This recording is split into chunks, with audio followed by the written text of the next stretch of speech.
Brebes, pasti udah nggak asing lagi kan di telinga kita?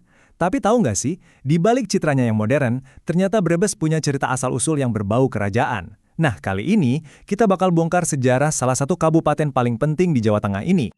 Coba deh kalau dengar kata Brebes, apa sih yang pertama kali kepikiran? Pastinya nggak jauh-jauh dari bawang merahnya yang super terkenal sama telur asinnya yang gurih itu, ya kan? Nah, itulah wajah Brebes yang kita semua kenal sekarang. Oke, tapi coba kita tarik waktu mundur jauh-jauh ke belakang ke abad ke-17. Jauh sebelum ladang bawang merah terhampar luas, ternyata Brebes punya kisah pendirian yang luar biasa. Penasaran kan gimana ceritanya? Yuk kita bedah bareng-bareng. Buat mulai, kita lihat dari petunjuk paling dasarnya dulu. Sesuatu yang mungkin sering kita sebut tapi belum benar-benar kita pahami artinya, yaitu nama Brebes itu sendiri. Coba bayangin deh, jauh sebelum ada pemerintahan, sebelum ada bupati, bahkan sebelum ada peta administrasi modern, nama Brebes itu udah melekat sama wilayahnya. Nama itu sendiri udah jadi cerminan kondisi alamnya yang khas banget.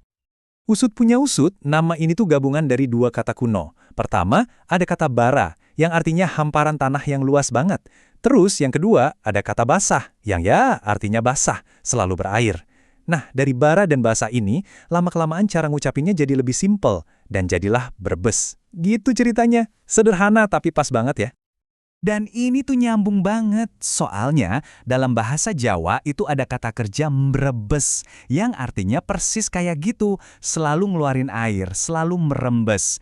Jadi namanya bener-bener pas, ngegambarin kondisi tanahnya yang emang subur dan cenderung berawa.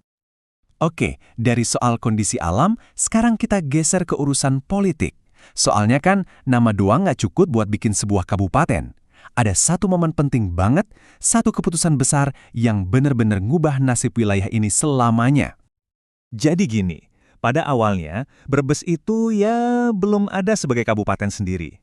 Selama bertahun-tahun, wilayah yang kita kenal sekarang ini dulunya cuma bagian barat dari sebuah kadipaten yang lebih besar dan kuat, yaitu Kadipaten Tegal.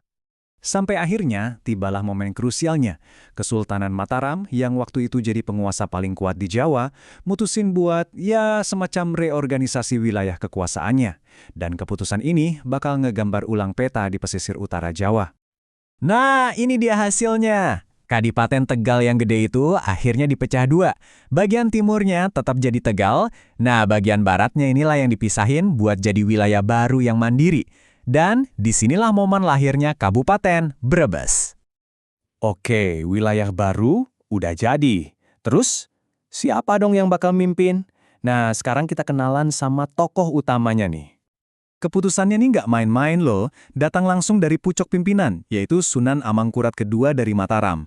Beliau sendiri yang nunjuk seorang adipati atau bupati buat ngebangun Brebes dari nol. Dan inilah dia namanya, sang pendiri Brebes, Adipati pertama, Tumenggung Arya Suralaya. Sebuah nama yang bakal selalu nempel sama sejarah lahirnya kabupaten ini. Terus siapa sih sebenarnya Tumenggung Arya Suralaya ini? Apa dia orang jauh? Ternyata bukan. Beliau ini adik kandungnya Arya Martalaya, yang waktu itu jadi Adipati Tegal. Wah, ini bukan kebetulan ya. Ini jelas sebuah strategi politik yang cerdas dari Mataram, menunjukkan kalau ikatan keluarga itu penting banget buat jaga stabilitas kekuasaan. Oke, pemimpinnya udah ada. Sekarang, gimana caranya biar momen bersejarah ini jadi resmi dan tercatat dalam sejarah biar kita semua ingat terus? Ingat tahun ini, 1678. Ini dia tahun yang selamanya jadi penanda kelahiran Kabupaten Brebes.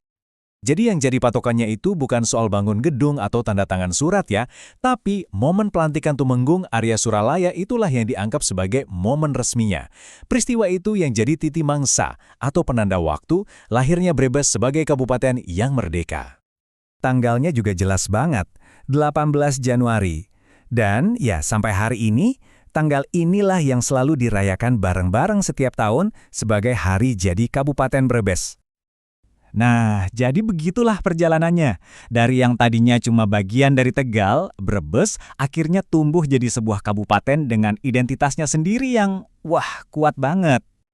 Dan coba kita lihat Brebes sekarang. Kita balik lagi ke awal tadi, Brebes itu bukan cuma soal bawang merah dan telur asin loh, tapi juga punya status sebagai kabupaten terluas kedua di seluruh Jawa Tengah. Keren banget kan warisannya?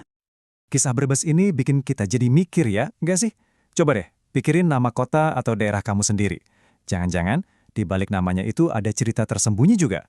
Mungkin soal raja, soal perebutan kekuasaan, atau keputusan politik besar yang ngebentuk wilayah itu sampai sekarang.